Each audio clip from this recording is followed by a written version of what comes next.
नमस्कार दोस्तों। आज मैं आपके लिए बिजनेस का एक ऐसा मॉड्यूल लेकर आया हूं जिसे करके आप बहुत अच्छा पैसा कमा सकते हैं और आपको पैसा भी नहीं लगाना है। लगाना भी है तो बहुत कम लगाना है।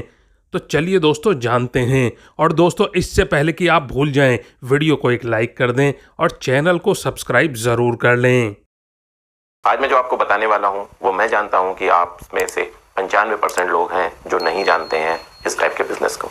और ये आपको पता क्यों नहीं चलता? आपको पता क्या चलता है? आपको पता वो चीज़ चलती है जो चीज़ आपको बताई जाती है। मोस्टली जो चीज़ आपको बहुत ज़्यादा सुनाई जाती है, आपको मशीनों के बारे में बहुत बताया जाता है, आपको कई सारी ऐसी चीज़ों के बारे में बहुत बताया जाता है, जो आप देखते हो वही आप समझते हो।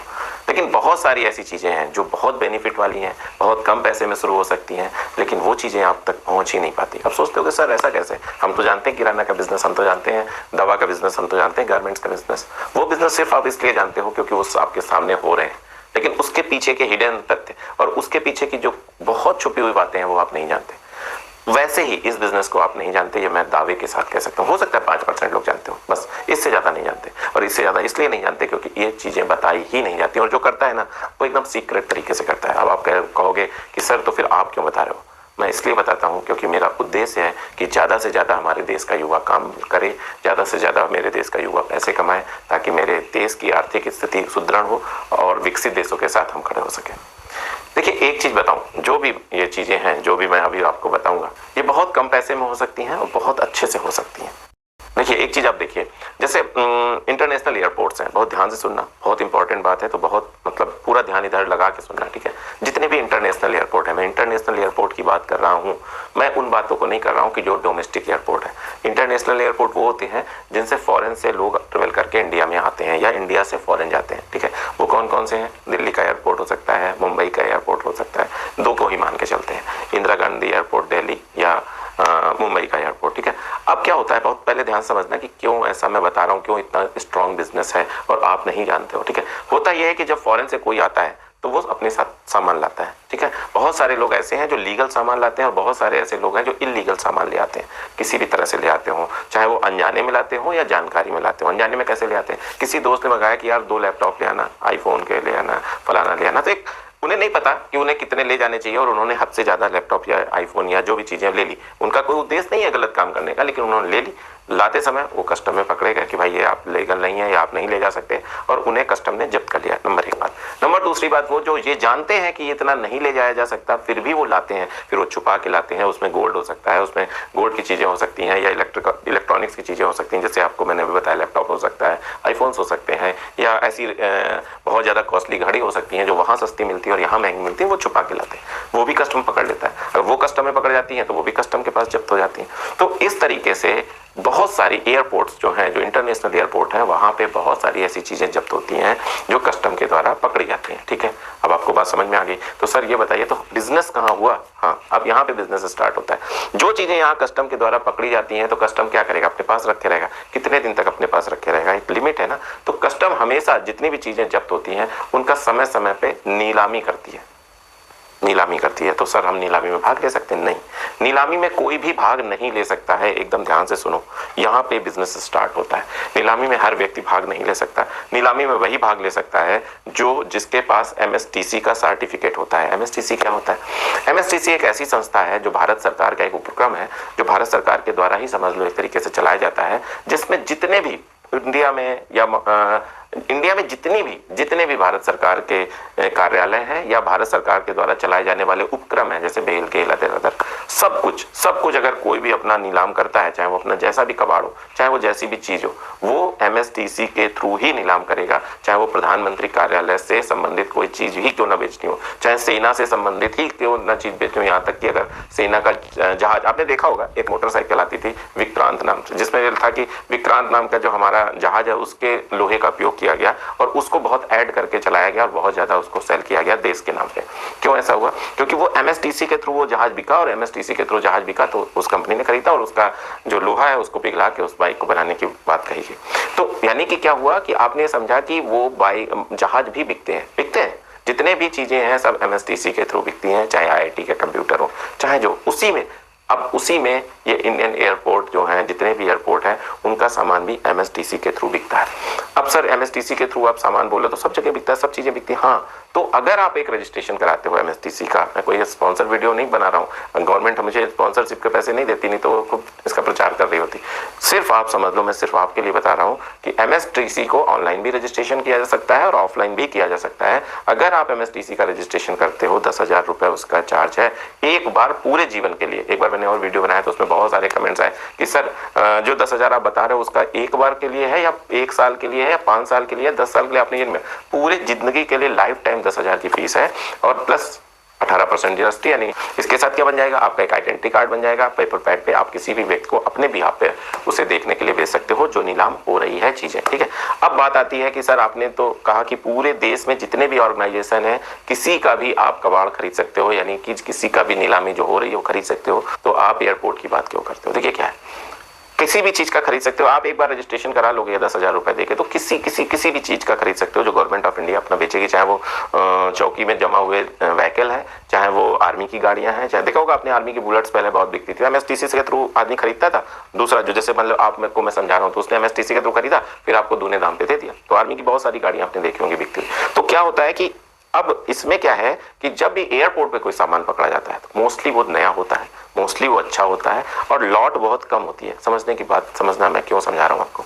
जैसे मान लो एयरपोर्ट से कौन माल लाएगा बाहर से, वही माल आएगा जो बहुत कॉस्टली होगा, बहुत अच्छा होगा, तभी तो कोई इंपोर्ट कर रहा होगा, ठीक है, या कोरियर से आ रहा होगा। तो जो माल कोरियर से आ रहा है या इंपोर्ट कर रहा है या कोई व्यक्ति ला रहा है तो वो बहुत अच्छा होगा 100%, है ना, और बहुत कॉस्टली भी होगा, बहुत अच्छा भी होगा। तो इसलिए मैं कह रहा हूँ, और लॉट छोटी होगी, 2 4 5 बस, इससे ज्यादा तो नहीं ला रहा होगा। ऐसे शिप से आ रहा होगा तो पूरा पूरा कंटेनर हो सकता है, ठीक है, वो तो आपकी ताकत नहीं, मान लीजिए नहीं खरीद सकते हो, लेकिन इन सब चीजों को आप आसानी से खरीद लो। तो इसमें क्या हो सकता है, गोल्ड हो सकता है, इसमें क्या हो सकता है, इसमें आईफोन्स हो सकते हैं, इसमें लैपटॉप हो सकता है, आईपैड हो सकता है, कैमरेज हो सकते हैं, या जो भी इंपॉर्टेंट चीजें जो आजकल के दौर में चल रही हैं या आगे जो वीडियो देख रहे होंगे तब के दौर में चल रहे होंगे, कुछ भी हो सकता है। अब क्या कैसा इसका, ठीक है आपने ये सब बता दिया, तो रजिस्ट्रेशन तो मैंने समझ लिया कि रजिस्ट्रेशन हो सकता है कैसे। तो एमएसटीसी की वेबसाइट पे चले जाना, MSTC, ठीक है, MSTC डालना गूगल पे, अंदर जाओगे, पहली वेबसाइट जो है उस पर क्लिक करोगे, एमएसटीसी की वेबसाइट पे चले जाओगे, वहां से रजिस्ट्रेशन हो जाएगा। दूसरी चीज में क्या क्या लगेगा, तो जीएसटी लगेगा, करंट अकाउंट लगेगा, आधार कार्ड लगेगा और आपका पैन कार्ड लगेगा, ये सारी चीजें लगेंगी, ठीक है। इसके बाद एक चीज और समझ लो, ये रजिस्ट्रेशन फीस लगेगी। इसके बाद कुछ भी नहीं लगना है। इसके बाद आपको जो आप जितने की बोली लगाओगे उस हिसाब से। अब सर पता कैसे चलेगा कि कौन सी चीज कब नीलाम हो रही है, क्या कैसे कब आ रहा है, ये भी बहुत इंपॉर्टेंट क्वेश्चन है जो आपके दिमाग में आ रहा होगा। तो देखिए जब भी ऐसा होता है तो आप, जो मैंने अभी एमएसटीसी की वेबसाइट्स बताई, तो आप जब उस पर जाओगे तो उसमें देखना नीलामी करके एक पोर्शन होगा ऊपर की तरफ, है ना। जब आप जाओगे तो करंट में जो नीलामी चल रही होंगी, यानी कि जो नीलामी आने वाले 1 महीने में आने वाली होंगी, उसका डिटेल होता है, ठीक है। और वो सब प्रदेश वाइज होता है, फिर प्रदेश के बाद उस प्रदेश में उस शहर के वाइज होता है, फिर शहर में जितनी कंपनियां होती हैं उसके वाइज होता है, जिस कंपनी को आप चाहिए। जैसे मैंने अभी इंडियन एयरपोर्ट की बात बताई, तो या इंदिरा गांधी एयरपोर्ट की बात बताई, आप उसमें क्लिक करना। तो उसमें जब क्लिक करोगे तो आपको बहुत सारी नीलामीज दिखेंगी कि ये इतने तारीख को, ये इतने तारीख को। जब उसमें क्लिक करोगे ये तब आपको ये दिखेगा, उसमें सबसे इंपॉर्टेंट चीज ये है, तब आपको ये दिखेगा कि ये नीलामी माना 3 दिन क्या होता है, समझो नीलामी कैसे होती है। 3 दिन होता है देखने का समय, यानी जैसे मान लो 1 तारीख, 2 तारीख, 3 तारीख, ठीक है, ये मैं एग्जांपल बता रहा हूँ, वो 19, 20, 21 भी हो सकती है, वो 28, 29, 30 भी हो सकती है, ठीक है। 1 तारीख, 2 तारीख, 3 तारीख देखने का टाइम होता है, यानी मान लो गवर्नमेंट कोई चीज नीलाम कर रही है, मान लो इंदिरा गांधी एयरपोर्ट पे कुछ चीज नीलाम हो रही है, ठीक है, तो वो कैसे आप उसका वैल्यू कैसे लगाओगे, तो देखने का टाइम होता है। आप गए, आपने देखा कि भाई ये चीजें नीलाम है, लॉट नंबर ये नीलाम हो रही है, लॉट नंबर 2 में, तो आप ये काम की चीज लगी कि मुझे तो लैपटॉप की जरूरत है, या मैं लैपटॉप का दुकानदार हूं, या मैं लैपटॉप की बात करता हूं, या मैं लैपटॉप बेचूंगा, तो मैंने देखा कि हाँ भाई 4 लैपटॉप है, मैं इसे खरीदूंगा, ठीक है। आपने देखा उसकी वैल्यू लगाई, नए लैपटॉप हैं, एप्पल के हैं, चलो 20,000 वैल्यू लगाते हैं, मेरे दिमाग में उसने 20,000 फिट हो गया, 10,000 20,000 में अगर मिल जाएगा तो मैं ले लूंगा, ठीक है। आपने लॉट नंबर नोट कर लिया, आपने अपना एक वैल्यू नोट कर ली कि यार इतने में ले लेंगे। 3 दिन बाद क्या होता है, जैसे 1 2 3 देखने की है, आप जा सकते हो किसी भी समय, सुबह 10 बजे से शाम 5 बजे तक जा सकते हो, फिर आ गए, फिर आप घर में बैठे हो, आप अपने मोबाइल से या अपने लैपटॉप से आसानी से उसी लॉट पे जाके, अब देखिए अभी तक फ्री में आप कहां तक देख सकते हो, फ्री में आप वहां तक देख सकते हो जहां तक लॉट का नीलामी देख सकते हो, नीलामी में भाग नहीं ले सकते हो, ठीक है। नीलामी में क्या क्या है ये तक देख सकते हो, इसलिए आप आसानी से भी जाके देख सकते हो, ठीक है। लेकिन अब नीलामी में भाग लेने के लिए आपको लॉगिन चाहिए, और लॉगिन के लिए आपको क्या करना होगा, लॉगिन करने के लिए आपको वो रजिस्ट्रेशन लेना होगा, वहां से आपको ईमेल और लॉगिन मिलेगा, ठीक है। तो रजिस्ट्रेशन वही 10,000 और 18% जीएसटी। तो उसमें क्या होता है, जब आप लॉगिन करोगे तब आपके सामने वो 10 बजे सुबह से स्टार्ट होगी बोली, ठीक है, और शाम को 5 बजे तक चलती है। बहुत ध्यान समझना, इसमें भी समझदारी की बात है, समझने की बात है। तो उसमें क्या होता है, लोग लगाते हैं कि भाई ठीक है 10,000, किसी ने फिर उसके बाद लगा दिया 10,100 रुपए, फिर किसी ने उसके बाद लगा दिया 10,200 रुपए, ऐसे करके नीलामी बढ़ती रहती है। 2-4 लोग 5 लोग आपके होंगे जो ऐसे करेंगे। 5 बजे ऐसा नहीं है कि जो एकदम 5 बजे किसने लगा लिया 10,200 रुपए तो उसको मिल गया, नहीं। 5 बजे जब अगर कोई 10,200 लगाता है तो 5 मिनट का एक्सटेंशन हो जाता है तुरंत, ठीक है।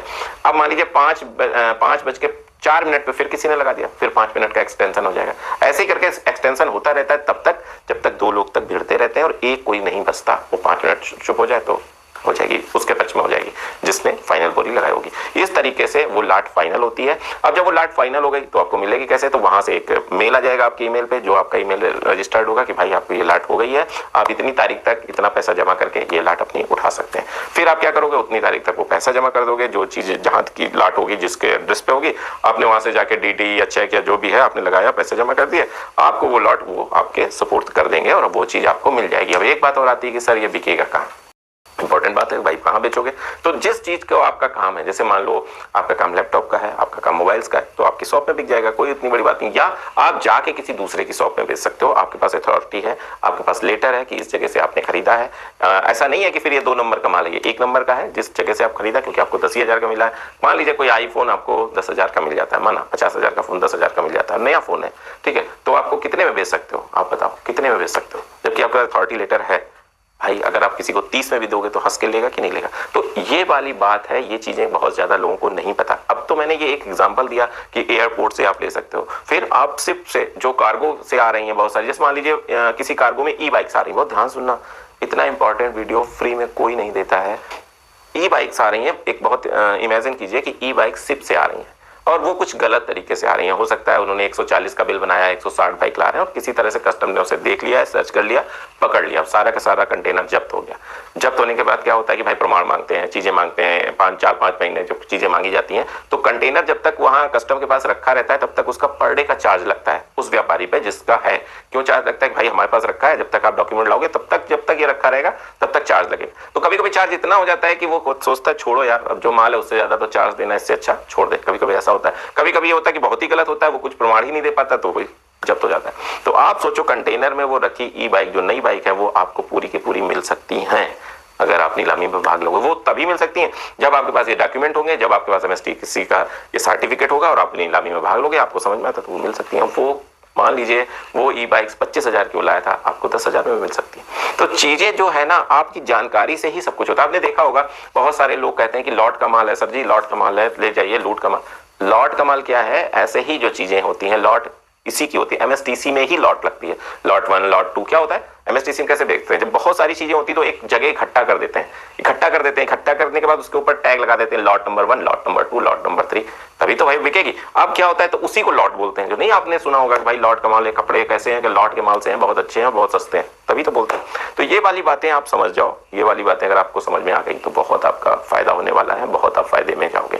तो मैंने आपको सारी चीजें समझाई कि MSTC में रजिस्ट्रेशन कैसे करते हैं, MSTC में आप कैसे नीलामी में भाग ले सकते हो, कैसे आप अभी बिना पैसे दिए उस MSTC वेबसाइट को सर्च करते हो। एक चीज मैं आपसे जरूर कहूंगा, ठीक है आप पैसे ना दो, ठीक है आप बिजनेस में भाग ना लो, कुछ ना करो, आपको कुछ नहीं करना है, लेकिन मैं कहता हूं जैसे आप फेसबुक, इंस्टाग्राम और यूट्यूब और ये सब देखते हो ना, वैसे इस साइट को बहुत गहराई से देखो, बहुत समझदारी से देखो, जितना हो सके उसको पढ़ने की कोशिश करो। हिंदी में भी है, इंग्लिश में भी है, मतलब उसका वर्जन हिंदी इंग्लिश दोनों में है। जिस भाषा में आपको अच्छी लगती है उस भाषा में देखो, लेकिन मैं ये बहुत मतलब अपने अनुभव से कहता हूं कि अगर आप इस वेबसाइट को ठीक से समझ गए ना तो करोड़ों रुपए कमा सकते हो। बस समझने की बात है, देखने की बात है, उसके रूल्स को समझने की बात है।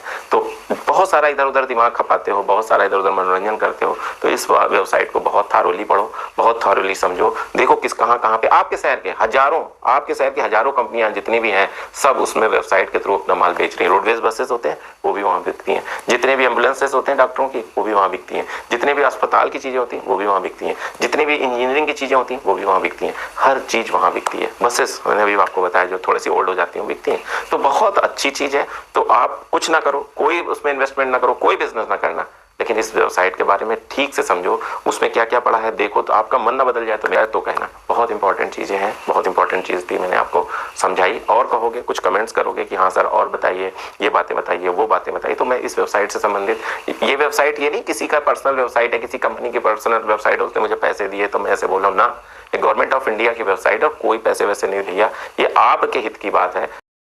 तो दोस्तों आशा करता हूँ कि आपको ये सब समझ में आ गया होगा। वीडियो को दोस्तों लाइक ज़रूर करिएगा और वीडियो शेयर करें जिससे ज़्यादा से ज़्यादा लोगों को पता चले इस बारे में। तो दोस्तों फिर मिलते हैं अगले वीडियो में। धन्यवाद।